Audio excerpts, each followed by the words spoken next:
फरायसा आफादनि 55थि बोसोरसालिया जथुमा जोंनि उदालगुरि जिल्लानि रौता हालामाव मैयानिफ्राय जागायजेनदों।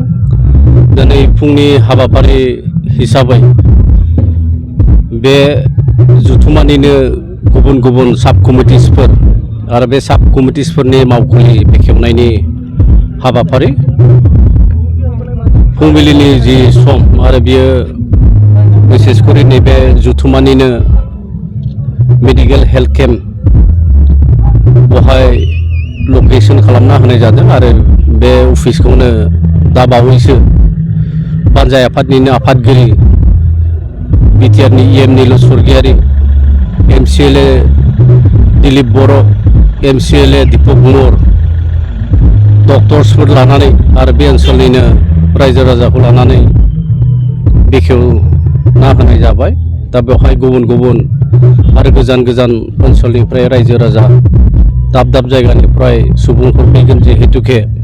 आरो बोथोराबो एसे दा सोलायलांगोन आरो बेनिखायनो देहा फाहामसालिनि जि केम्प आरो बेखौ बेखेवनानै होनाय जाबाय। मैया जिहेतु माने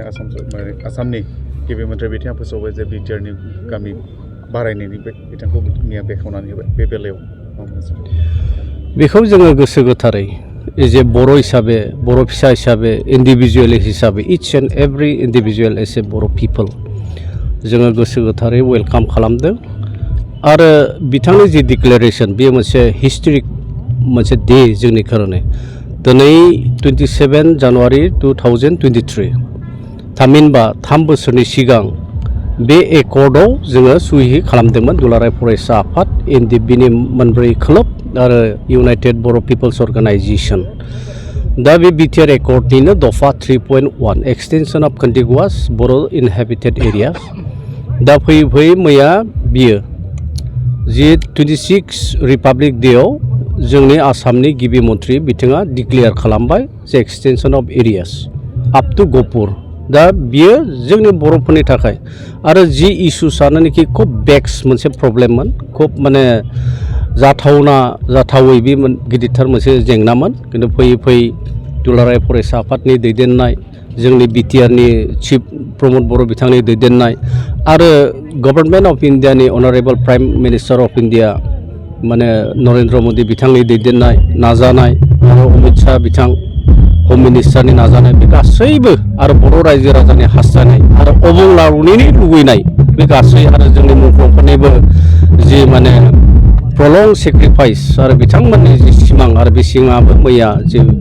डिक्लारेसन आरो बे डिक्लारेसनाव फाइनालि माने फुलफिल जाबाय। जों नुदों बावैसो सिगां जिहेतु नोंथाङाबो माखासे जिखिनि केडारफोर दं बिथांमोना माने मोननाय मोनैखौ लानानै गोबां दायो बुंस्रांबाय। ओरैनो जि रिहेबिलिटेसन आरो बे रिहेबिलिटेसना मरलेस 60-70% जोब्बाय होनाया, बिनि बादैबो माखासेफोर थालांदों आरो आसलते बे थालांनाय खारना जाहैबाय जेब्ला जोङो लिस्टफोर नागिरबायदोंमोन जे जोंनि केडार्सफोर साबेसे दं गैया। दा बैखिनि समाव माखासे काडार्सफ्रा जोंनिफ्राय जानगारावसो दङमोन, बिथांमोना गुबुन रायजोआव खामानि मावहैना दङमोन, गुबुन गुबुन जायगायाव बिथांमोना थांना दङमोन। दा जों बेखिनि समाव आसलते बे केडार्सआ जों दं ना गैया ना बिथाङा माने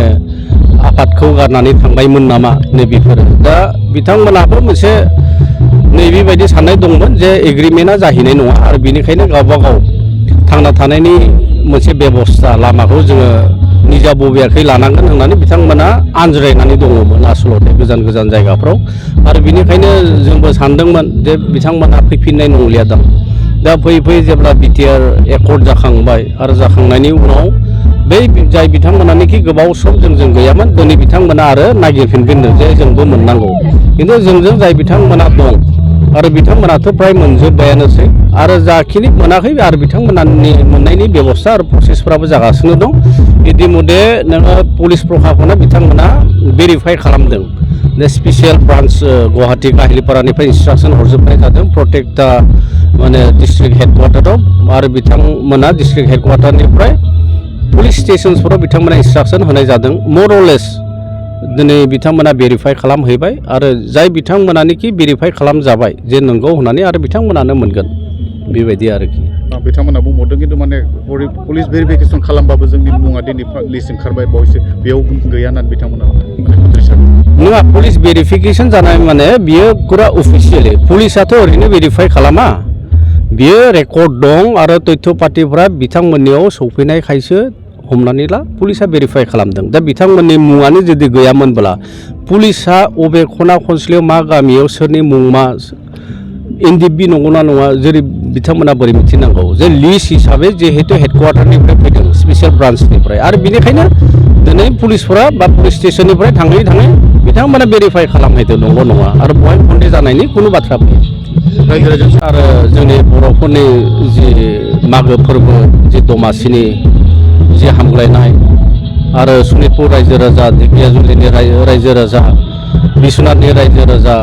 गहपुरनि रायजो राजा आरो बिटिआर ओनसोलनि साफ्रोम रायजो राजानि बिथांमोननिसिम दमासि फोरबो आरो बिसेसकरि